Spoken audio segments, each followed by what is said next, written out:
Quelles sont les principales étapes pour élaborer, pour bâtir un plan d'action? Alors, l'élaboration d'un plan d'action doit correspondre aux questions quoi, qui, où, comment, quand, pourquoi, auquel s'ajoute une dernière question pour être complet. Combien?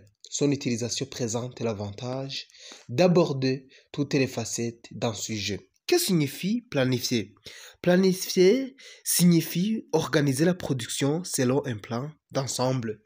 Si c'est la première fois que vous suivez les émissions de la chaîne Barabara Aman TV, n'hésitez pas à vous abonner et appuyer sur la cloche de notification pour ne pas rater les prochaines publications. Appuyez également sur j'aime ou like.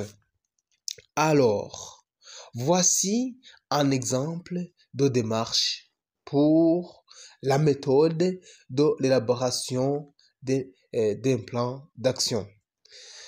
Voilà, la première question, c'est pourquoi. Le pourquoi concerne le contexte et le but du choix de ce projet.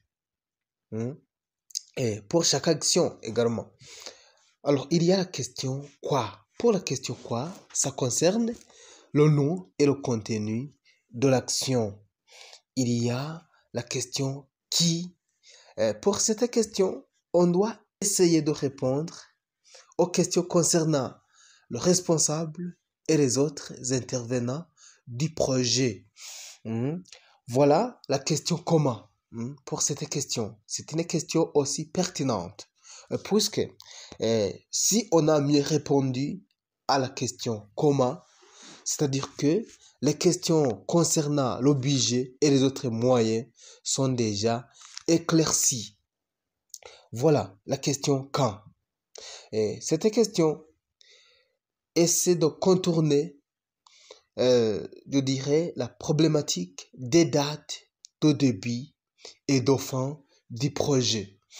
Voilà, il y a la question où, et donc c'est où se réalise le projet. Le projet se réalise où? Ça doit, donc un projet doit avoir une localisation géographique. Le projet se réalise au Burundi, en province, dans quelle province, dans quelle commune, sur quelle colline. Le projet se réalise dans plusieurs pays, lesquels. C'est un projet qui se réalise au niveau de la province, c'est laquelle, au niveau de 3 provinces, au niveau de la sous-région, au niveau du continent. Donc, il doit y avoir une précision. Voilà la dernière question qui concerne combien. Donc, les critères de réussite doivent être déterminés via la question combien. Donc, via la réponse à la question combien. Tout de suite, on va essayer de développer toutes ces questions. Mais avant de les développer, je vais vous donner un exemple. Par exemple, on va réaliser un projet de la culture des pommes de terre. Alors, pour la réalisation de ce projet, il doit y avoir l'élaboration d'un plan d'action. On a vu que planifier, c'est organiser la production selon un plan d'ensemble. Donc, on veut produire les pommes de terre, mais il y a différentes tâches qui doivent être exécutées pour arriver à la récolte.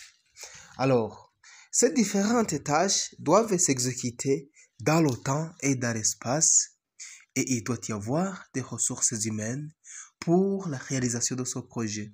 Il doit y avoir de l'argent.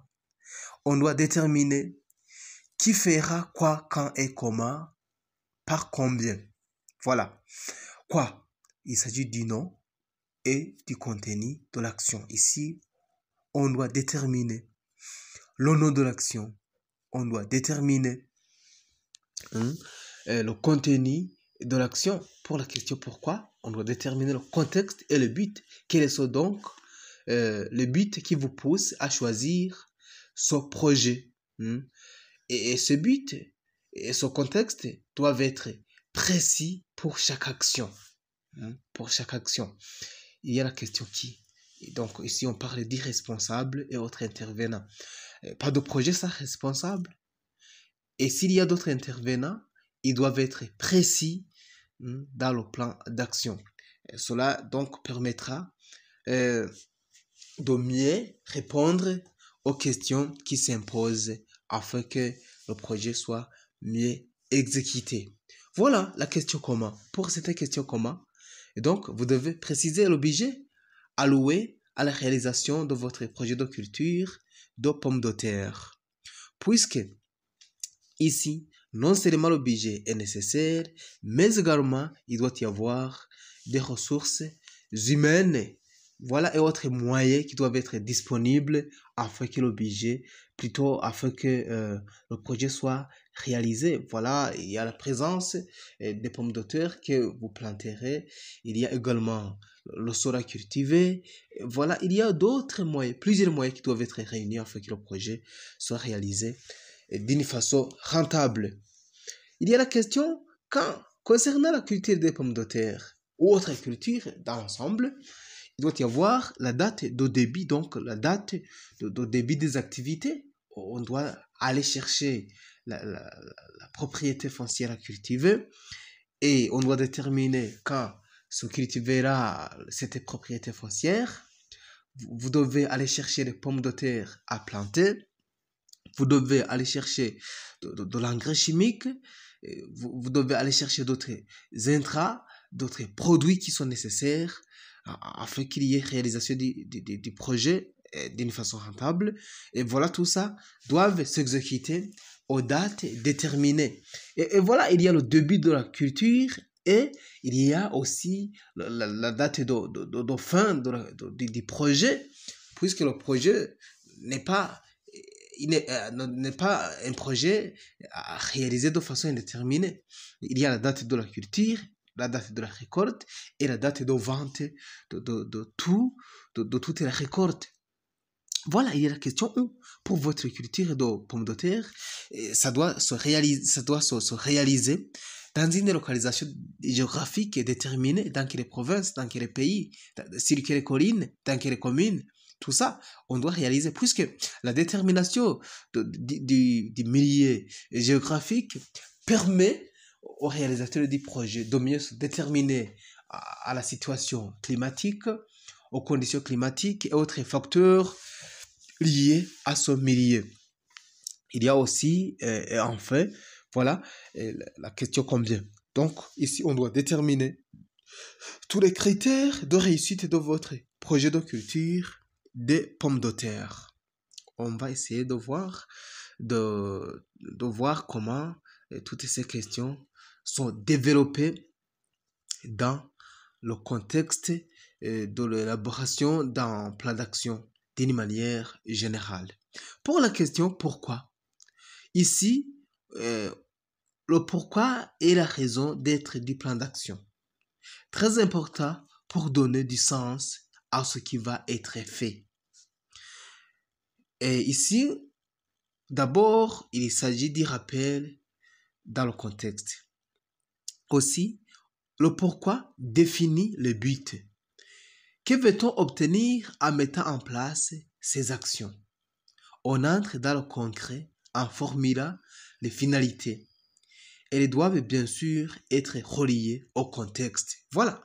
Le but doit être relié au contexte. D'abord, le pourquoi rappelle le contexte. Donc, le pourquoi est la raison d'être du plan d'action. Le contexte, donc, contient le pourquoi et la raison d'être du plan d'action. C'est très important pour donner du sens à ce qui va être fait. Alors, il y a aussi le deuxième sens de définir le but que l'on veut obtenir en mettant en place ces actions. On vient d'abord de définir les actions. Alors, dans le but, on va alors préciser ce qu'on attend de la mise en application de ces actions. Il y a la question quoi? Ici, on liste les actions, c'est-à-dire décrire sommairement leur contenu. L'idée n'est pas d'entrer dans le détail, mais simplement comprendre de quoi il s'agit éventuellement, les prioriser. Normalement, ce travail est fait en amont. Celles qui sont présentes ont déjà été sélectionnées. Néanmoins, il est tout à fait pertinent de faire apparaître en premier celles qui ont le plus d'impact sur l'objet global. Voilà la question qui. Par cette question, on essaie de définir qui est responsable, autrement dit, qui pilote le projet, qui rend des comptes. Précisez également les autres acteurs qui peuvent intervenir. C'est très utile pour savoir qui est informé de l'avancée des actions. Voilà, c'est la question comment. Par cette question, on doit répondre. Quelles sont les ressources à disposition? Il y a le budget, il y a l'équipe, il y a le matériel. Tout ça, tout ce qui doit intervenir dans le projet doit être prédéfini. Puisque il y a un adage qui dit mieux corriger sur le papier que corriger sur le terrain. C'est pourquoi il faut faire un plan d'action. Il faut mieux élaborer le plan d'action afin que toutes les questions soient répondues préalablement. Il y a la question quand. Cette question nous permet de définir les dates de début et de fin du projet. Pour une gestion avancée, comme c'est le cas en management de projet, on peut définir les jalons avec des livrables. Des outils comme le diagramme de Gantt sont très intéressants pour cette phase. Voici la question où. Cette question nous permet de préciser les lieux lorsque cela est nécessaire, puisque la localisation du projet, la localisation géographique du projet permet à celui qui organise son projet de mieux se prédisposer. Voilà la question comment. Cette question nous permet de fixer les critères de réussite du projet. Ils permettent de valider le succès ou non d'une action et de prendre une nouvelle décision en conséquence. C'est-à-dire continuer, prévoir une nouvelle action, ainsi de suite. Voilà donc dans l'ensemble les questions auxquelles et pourquoi on doit répondre ces questions. Les questions auxquelles on doit répondre et pourquoi ces questions doivent être répondues. Donc ça permet à celui qui prévoit son projet de mieux prédéfinir toutes les actions en temps réel, puisque le projet mieux élaboré est rentable. Il s'agit donc de corriger les erreurs sur le papier, que corriger ces erreurs sur le terrain. Voilà, si on a mieux élaboré son projet, la rentabilité accentuée, la rentabilité a plus de chances, puisque toutes les questions ont été mieux répondues à l'avance. Pas donc de surprise. Il n'y a pas de surprise dans ce cas. Voici donc comment vous pouvez élaborer votre plan d'action avec succès. Donc, vous pouvez me demander si tout projet doit avoir son plan d'action. Bien sûr que oui. Donc, le plan d'action, ce n'est pas un grand livre, ce n'est pas un document vaste. Non, il s'agit même d'un plan qui peut être élaboré sur un papier. Puisque votre projet, le fait d'élever un porc, les lapins, une vache, vouloir cultiver le maïs, devrait donc avoir un plan. Puisque le plan vous permet d'être à jour, de ne pas être en retard, de prévoir les actions qui doivent être mises en exécution, à quelle date, quand, pourquoi, comment et où. Donc, vous prenez une feuille. Vous mettez au-dessus de la feuille le contexte. Donc, pourquoi l'action, le contexte. Vous mettez aussi le but du plan, le but de votre plan, le but de votre plan d'action. Et vous dessinez un tableau. Vous dessinez un tableau. Dans la première rubrique, vous mettez la question « Quoi ?» Pour cette question, vous allez répondre au nom de l'action et à la description. Vous faites la description de votre projet et vous mettez le nom de l'action. Pour la deuxième rubrique, vous mettez la question « Qui ?» et en dessous, donc vous y mettez les acteurs, donc le responsable. Et pour la question « Comment ?» dans la rubrique suivante, donc la troisième rubrique, vous mettez comment et en dessous, vous y mettez le budget et autres ressources. Donc, tout ce qui est nécessaire pour la réalisation de votre projet. Il suit la rubrique de la question quand. Vous mettez en dessous la date de début et la date de fin.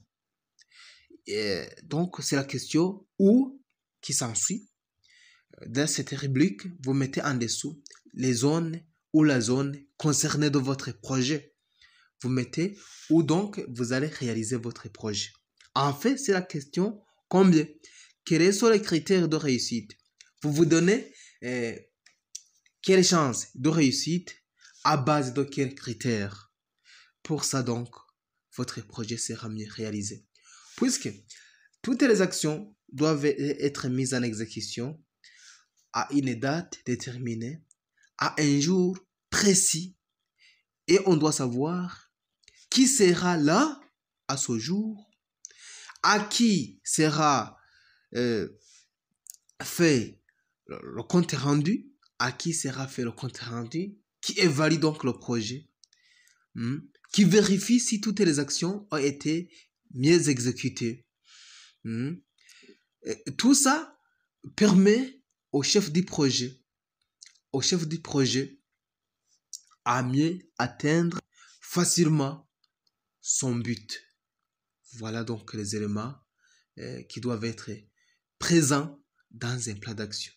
Et par cet exemple, vous comprendrez que tout projet, petit qu'il soit, doit donc être mieux élaboré sur un papier, sur un document qui doivent être gardés, qui doivent être lus et relus chaque fois afin que l'on ne soit pas en retard, afin que toutes les actions doivent être exécutées comme elles ont été prévues. Voilà.